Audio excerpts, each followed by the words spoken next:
There's a big surprise waiting at the end of the road for many professional practice owners who become sellers at the right time. They're ready to exit the practice, go into their retirement phase, whatever that means to them. It's time.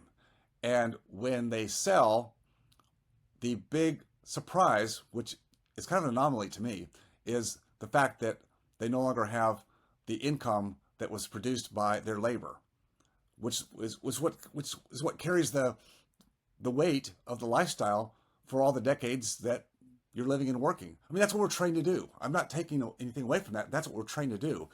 Real freedom, whether that's in retirement or can be done much sooner. That's just a little bit of a trade secret.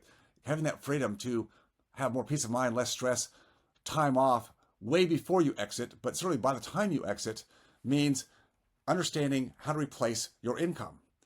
And when sellers sell the business and take the big chips off the table, that equity, certainly after taxes, after sales commissions, after paying off any debt, what's left over becomes really what you have, plus any other outside investments, net worth that you have, to now fuel your quote retirement, your non-active years that you've been waiting so long for. Again, that's a problem that I see, that too many people are waiting for that day, and then that day comes and then their health is not good, or they've lost the opportunity to have memories with their family. That's a thing I hate to see happen. And what the real problem is they've never been focusing on replacing their income.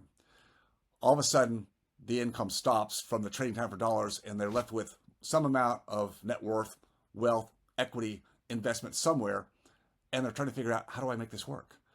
Because they never thought about it. It's something that I see over and over again, as I've had the privilege to work with hundreds of professional practice couples who face this on a regular basis. They're tired, they're burned out. They've had offers from private equity-backed DSOs who are going to promise them a certain amount of upfront capital and then stay in the game, get your back end, second bite of the apple, which I think those days are dwindling quickly. But the problem is, when you sell in that manner, all of a sudden your income, particularly the additional distributions as an owner, stop, because now you've got a partner in your business, right? You sold equity, but you're still in the game, and all of a sudden your income ratcheted down probably by as much as 67%, just making up a number, but it ratchets down considerably, and all of a sudden all that money that was in the practice, in the equity distributions, it's gone. You have some additional equity, but again, after taxes, sales commission, paying off any additional debt, it can be a relatively smaller amount than one thought. Having a game plan in place and planning for the exit way before the exit, or at least as you're coming to the exit point, is something that every practice owner, every couple needs to do. It's a conversation that nobody wants to have, nobody does have, because as long as you're in the practice and blessed to be able to do what you do, which is make a higher than average living, you provide for your family, the security, you've done it well, but you're tired. You'd like to really enjoy some life instead of just, the one big 3-week vacation you take every year that makes you feel better for a short period of time, but then it's back to the drudgery. Not learning to replace yourself, both during the time that you're in your business and practice.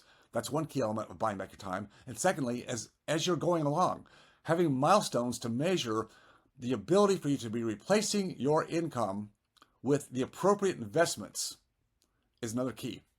When you put those two together, when you see them coincide, the ability to replace yourself to different degrees in the practice, being the provider, and having outside investments also providing replacement income at the right time, those two together can take pressure off way before your late 50s or 60s or 70s, whenever people are thinking about retiring. If you could see the light at the end of the tunnel way before then, maybe it brings some enjoyment back to your actual practice model. Maybe you wouldn't have to put up with certain types of patients that you're trying now to see because you feel like you just have to fill your operatory chairs.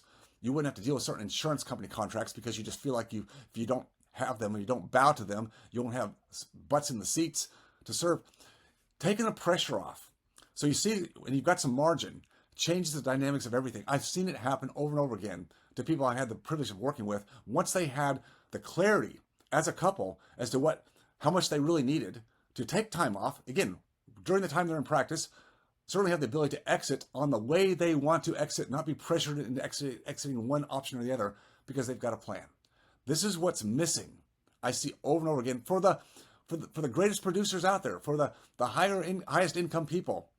for those who have done really well and are very good at what they do, this is the missing element. There just isn't teaching. Financial acumen, financial advisors don't do it because they don't understand it either. They don't understand the workings of a business owner and how much is missed just because no one teaches us. No one brings us to the forefront to have these discussions.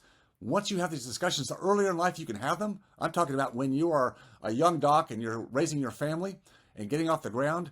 If you can have the clarity to know where you are, where you want to be, not at retirement, but 2 years out, 3 years out, 5 years out. These are the years that your family is growing up right in front of you. And if you're like I was in my early years where I thought, well, I've just got to grind and make hay while the sun shines, while missing the very moments in time with my family, was a big mistake. And I had a snapping of the leash when my daughter was very, very sick at age 12 that told me, David, you got to stop this. And once I had my own clarity about how much was enough, that didn't stop me from being able to build more net worth. It didn't stop me from having a higher income. What it did do, it stopped me from being crazy about giving up the present day for some anticipated future. And you can't do that. You've got to combine both together. This is such an important conversation. It's something we do at our Blueprint weekends for our couples and Freedom Founders for every new member who enters, because this conversation is more important than XYZ yield, return on investment. That's important. Not as important as having clarity about where you are, where you want to go, designing your life in advance and knowing where you want to be. Nobody does this. It's always about retirement. Accumulate. Keep your fingers crossed. Use the Monte Carlo. Take out 2, 3, 4% per year. Deplete. It's like, that's baloney. Get over that, because that's not going to give you true freedom. Until you're ready to dig in and have these conversations, you're going to stay on that treadmill. And eventually that treadmill gets old. Oh, I know. I see it. I see it all the time. Those who have the clarity, the focus, and have the confidence that they've got a plan that fits, then you've got the security to make changes. Look, we're all about security. I'm about security. I'm risk averse. But my security is not in how many dollars I have in net worth. It's my ability to know that I've got a game plan that keeps me safe, keeps me inflation hedged, and gives me enough to live the lifestyle I want. I don't need to pile it up forever. You're missing the mark if you're trying to do that. I'm David Phelps. I want the best for you. I want freedom for you. Where do you find it? You've got to connect. You've got to get in the mix. You've got to have a curiosity about doing this. Don't follow the herd. The herd is not going to take you where you want to go.